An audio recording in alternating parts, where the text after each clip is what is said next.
palavra para a doutora Rosângela Montefusco. Obrigada, gratidão, tá? Nós estamos falando das ordens da ajuda, mais voltada para a área do direito, e a Wanda entrou também numa questão importante, que é, elas se aplicam a qualquer área.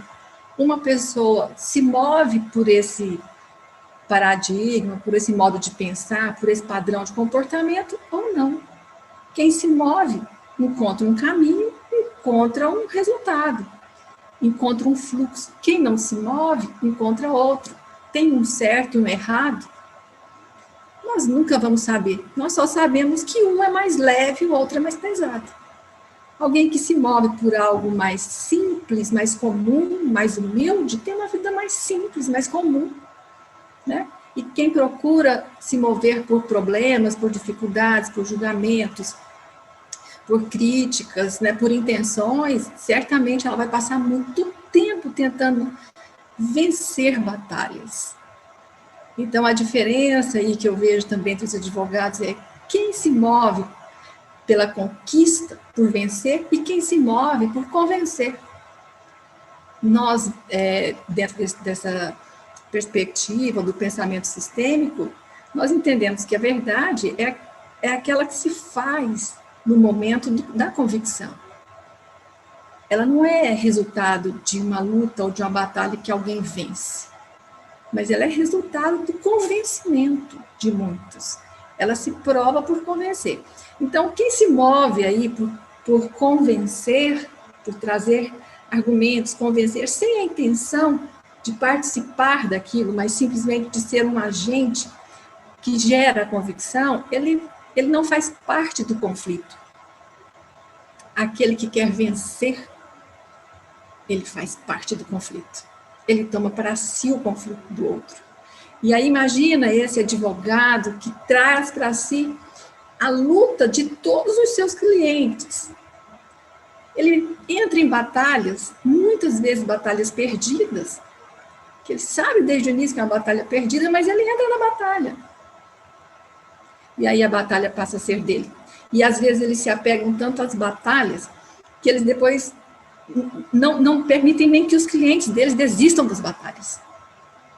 E eu tenho clientes assim, pessoas que eu atendo, que eles têm dificuldade de deixar a batalha, às vezes eles querem desistir do litígio, mas aquele profissional que está assessorando ele ali, conduzindo ele na área do direito, não permite mais, porque ele já entrou na batalha. Então, é isso que eu penso que faz diferença o direito sistêmico e não sistêmico, né? Nessa compreensão. E quando a gente fala de sistemas, é importante compreender o que é sistema, é importante compreender qual é o sistema, quais são, na verdade, os sistemas aos quais eu estou vinculado, qual é a visão ampla que eu tenho do funcionamento desse sistema, dos padrões funcionais desse sistema, dos padrões disfuncionais desse sistema, onde acontece uma disfunção dentro dele. Então, por exemplo, todo sistema, ele funciona para garantir uma homeostase ali. Se ele tiver meio capenga, uma parte vai compensar a outra. Então, alguns sistemas entram num processo de dificuldade, até mesmo de falência, e ele vai se compensando. É assim com o sistema judiciário. Aí é o momento em que ele se transforma, é o momento em que ele encontra, ele cria, é um momento muito criador, é o momento do caos. Né? Quando um sistema entra no caos, é o momento mais importante. Por quê? Porque ele tem a oportunidade de criar algo novo, de apresentar algo novo, para ele próprio voltar para a homeostase que ele precisa. As famílias são assim, às vezes o caos é necessário, o caos é bem-vindo dentro de qualquer sistema, porque é o caos que nos leva a criar. O momento criador só surge no caos, ou seja, na dificuldade, na falência de tudo.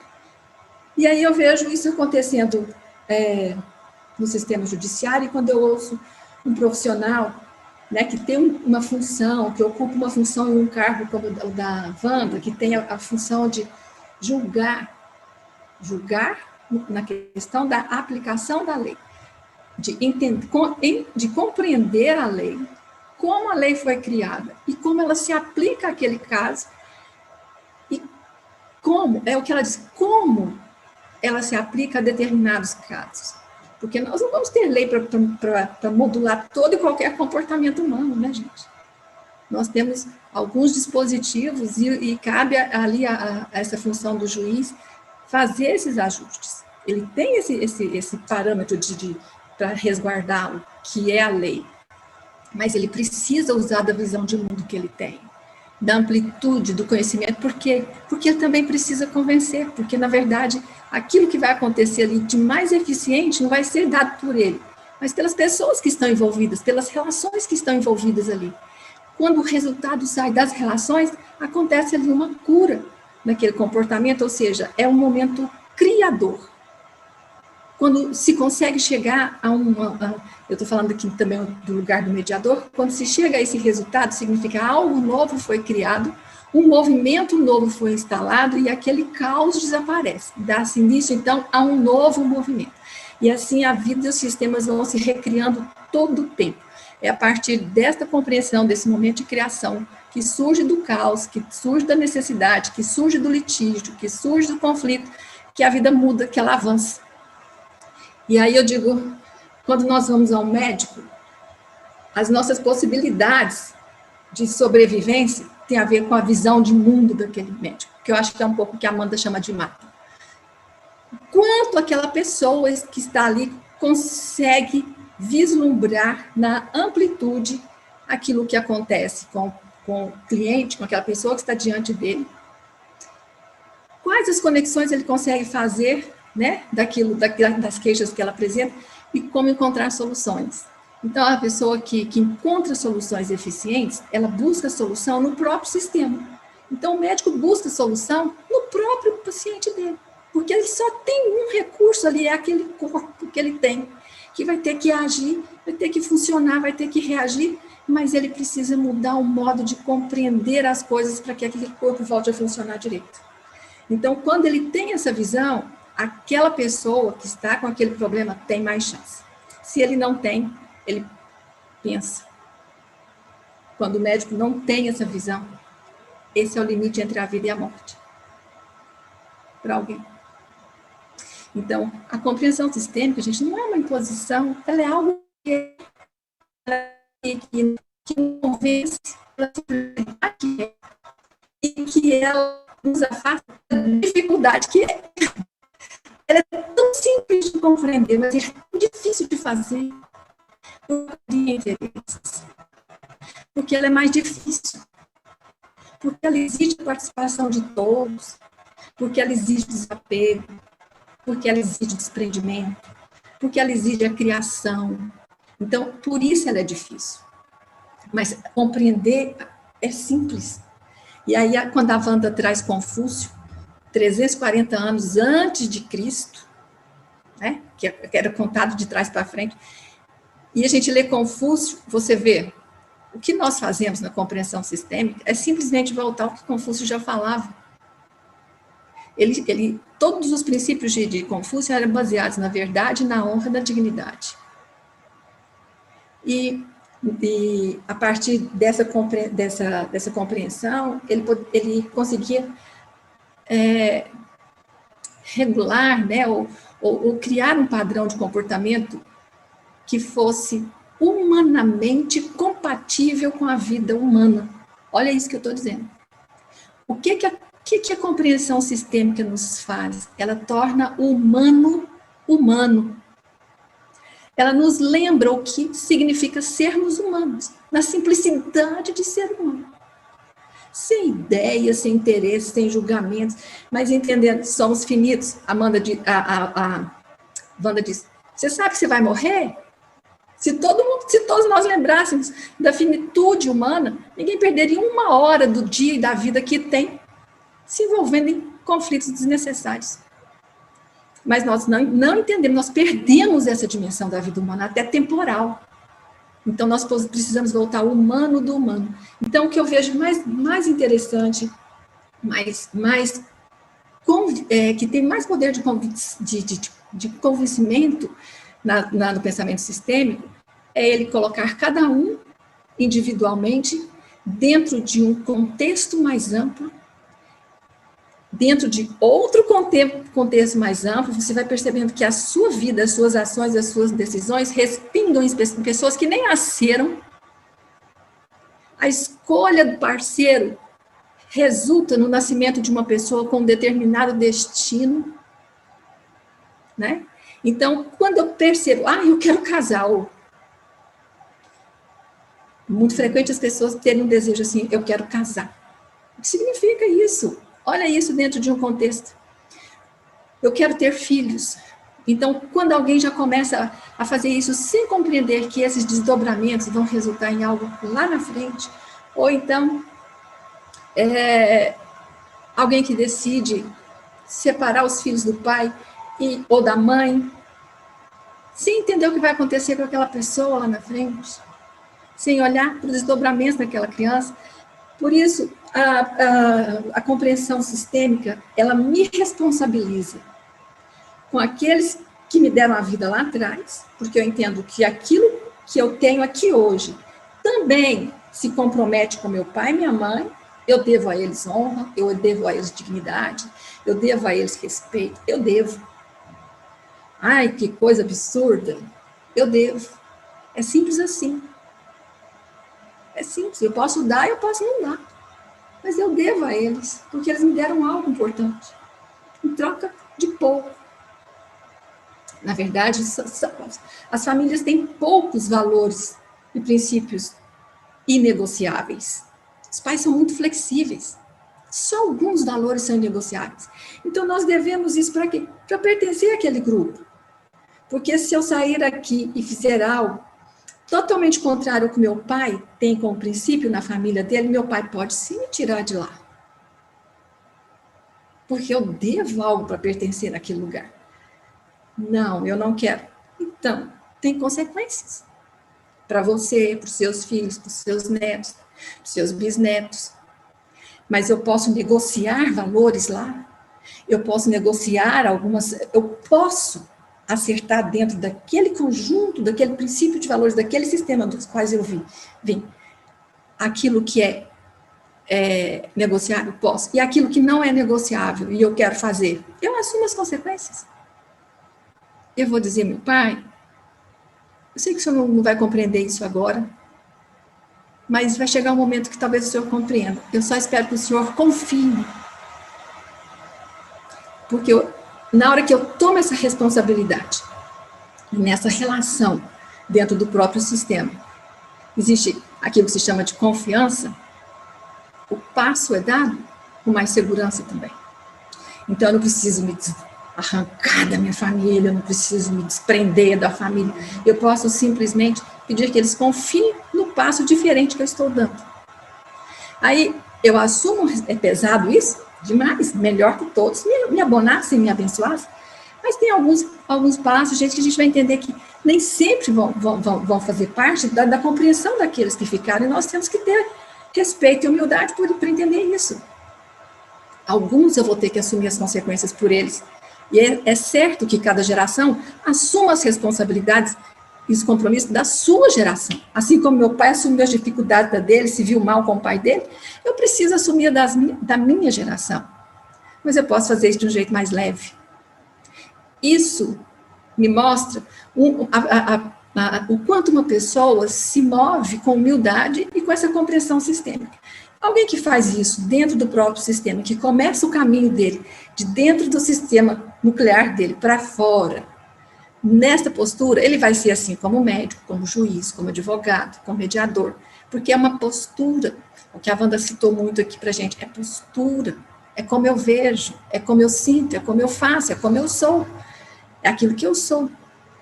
E aí isso vai se desdobrando, né? Então, dentro da compreensão sistêmica, que os advogados que estão nos assistindo aqui, eu vou, mais advogados, eu que sou estranha no ninho, né? Sou psicóloga, e eu tenho uma grata satisfação de trabalhar com essa profissão, que é uma profissão complementar com o direito, né?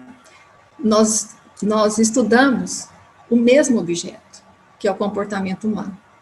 Só que o psicólogo, ele observa, descreve, ele prediz, modifica comportamentos. cabe ao psicólogo modificar comportamentos. Não cabe ao advogado nem ao sistema judiciário modificar comportamentos. Aí é que eu vejo a complementariedade, sabe? E cabe ao sistema judiciário regular esse comportamento.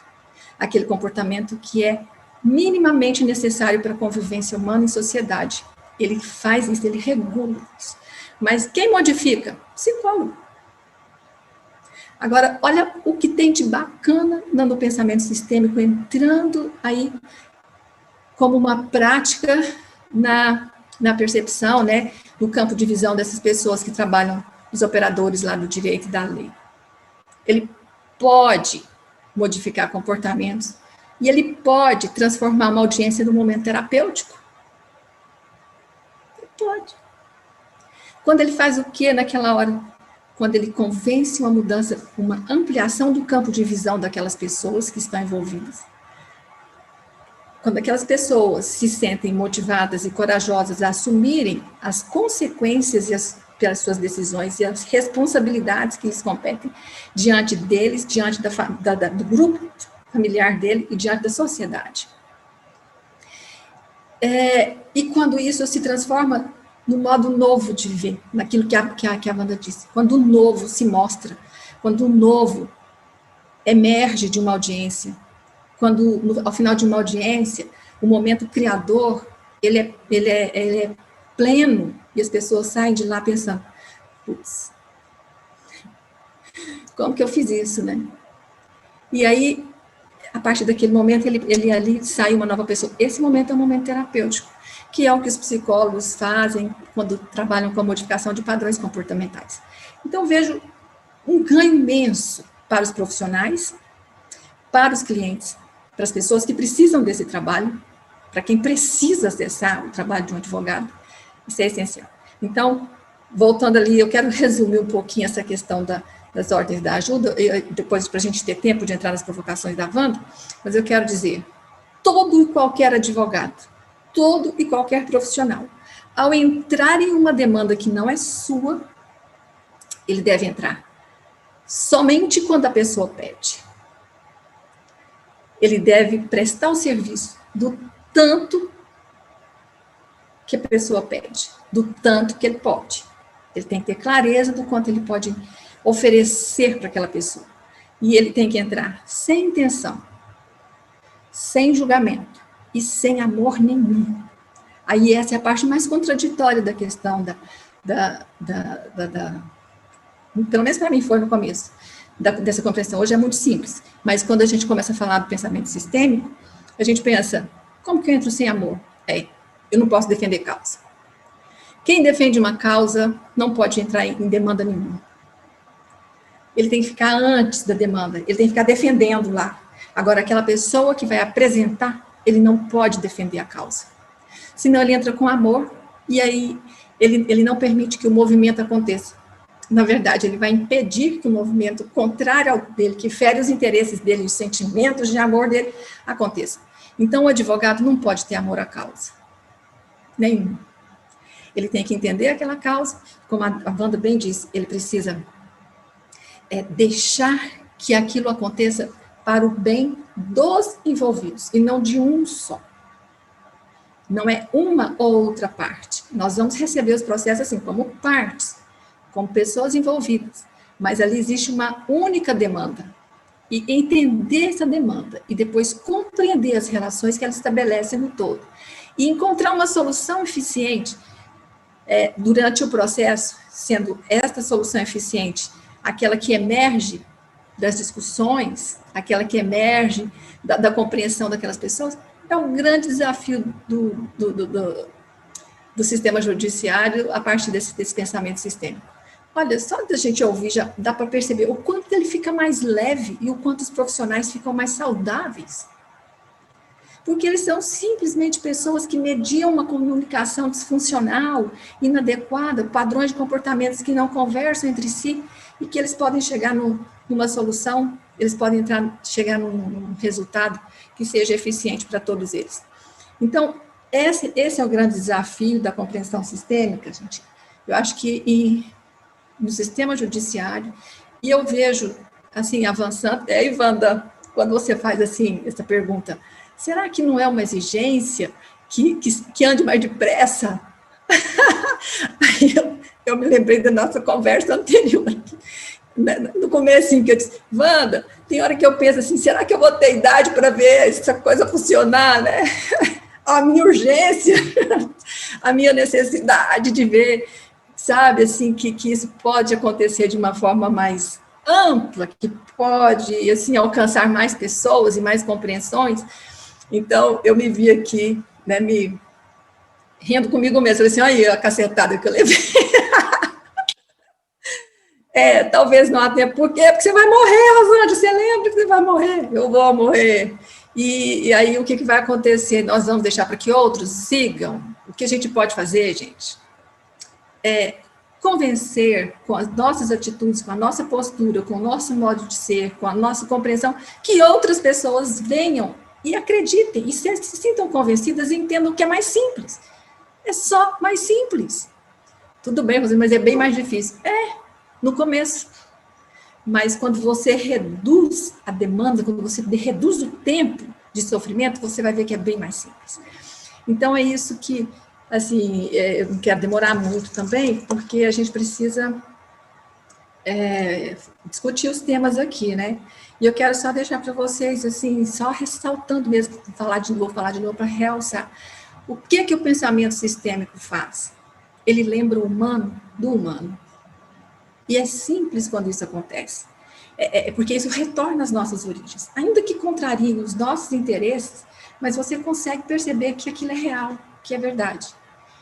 Né? E é um retorno a nós mesmos, é um retorno àquilo que é como Bert diz, como Confúcio já dizia, muito antes de Bert, como a Wanda citou Carl Rogers, muito antes de Bert já falava. Então, o que significa esse pensamento, né? O que é isso? É um modo sereno, gentil, calmo de viver. É isso. A gentileza, nós nos comportamos muito a partir da educação e da cortesia. Um comportamento facilmente identificável através dos seus comportamentos verbal e não verbal. A gentileza não. A gentileza, ela é parte da pessoa. Então, ser gentil é humano, né? Ser sereno é humano. Isso traz E aí, quando a Wanda fala assim, quando chega uma pessoa de sucesso, lá eu vejo a serenidade nele. Por quê? Porque ele não carrega um peso de cliente nenhum dele.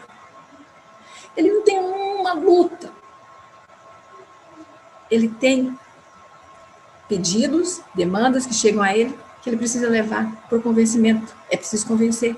E se ele trabalha com a verdade, se ele trabalha com princípios que ele sabe lidar muito bem com isso, se ele é uma pessoa gentil, ele é gentil naturalmente, ele consegue resolver bem mais facilmente todas essas questões de litígio.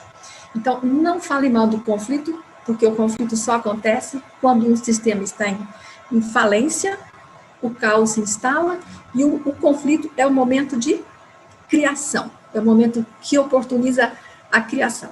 Então, ele é criador de uma nova realidade, é transformação, é o momento de transformar. Quando a gente não encontra recursos para fazer essa transformação, a gente continua no conflito até que a gente consiga fazer isso.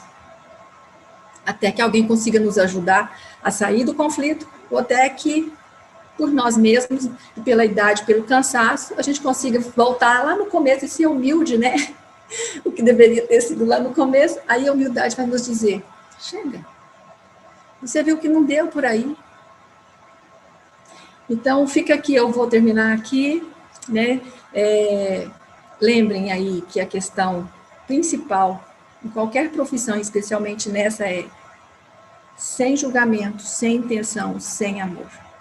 Não coloque amor quando vocês forem chamados a resolver um conflito ou resolver uma demanda litigiosa, uma demanda que não seja sua. Nas nossas demandas, vamos colocar amor e vamos ver o que vai acontecer. Aí vocês vão ver, nas nossas próprias demandas, quando a gente põe muito amor, aquelas demandas de amor são extremamente violentas. E aí, aqui na justiça, e eu quero só também, aí eu toda hora falo para terminar e continuo um pouquinho. mas não se pautem pela justiça, mas se pautem pela solução de problemas, porque a justiça, ela é sangrenta. A justiça, quando ela toma uma forma de muito, quando ela toma aquela sensação de amor, de paixão, ela fica cega. Eu acho que aquela faixa nos olhos, aquela venda nos olhos da justiça tem a ver com essa paixão, né? Ela cega.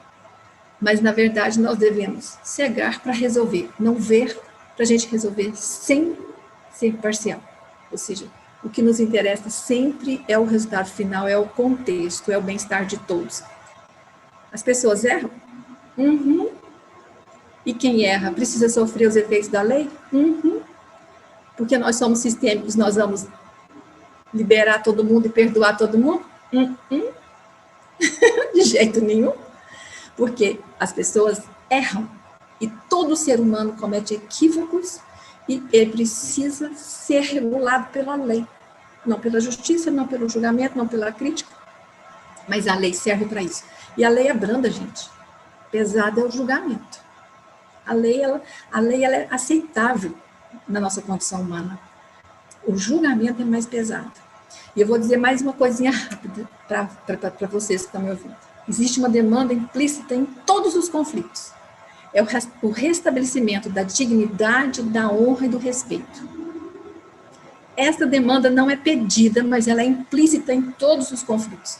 Então, você pode resolver todos os... Você pode chegar e falar assim, olha, eu tenho um lado pericial dizendo que isso que você afirma não condiz com a realidade. Tem um melhor profissional capacitado, qualificado aqui, que me diz que isso aqui não é verdade. Mas o outro retirou daquele foi a dignidade, a honra e o respeito dele.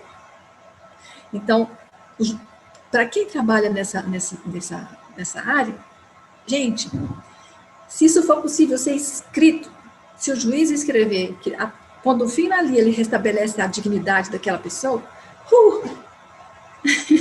que ao se provar a inocência, ao se provar a inveracidade das acusações, restabelece-se a dignidade e a honra, acabou o conflito. Porque isso as pessoas buscam. Eu posso levar dinheiro, mas eu quero levar para casa. E aí, Wanda, o juiz tem poder de falar isso. O juiz tem o poder de fazer, de convencer, porque o que ele fala é lei. Então, eu já percebi muito claramente isso nas demandas, né? Enquanto isso não é restabelecido, a pessoa não desiste da demanda. Então é isso, gente. Nossa conversa tem que prosseguir, né? E a gente segue agora com as orientações da doutora Lívia. Bom, gente, obrigada aí por terem me ouvido e vamos seguir, né?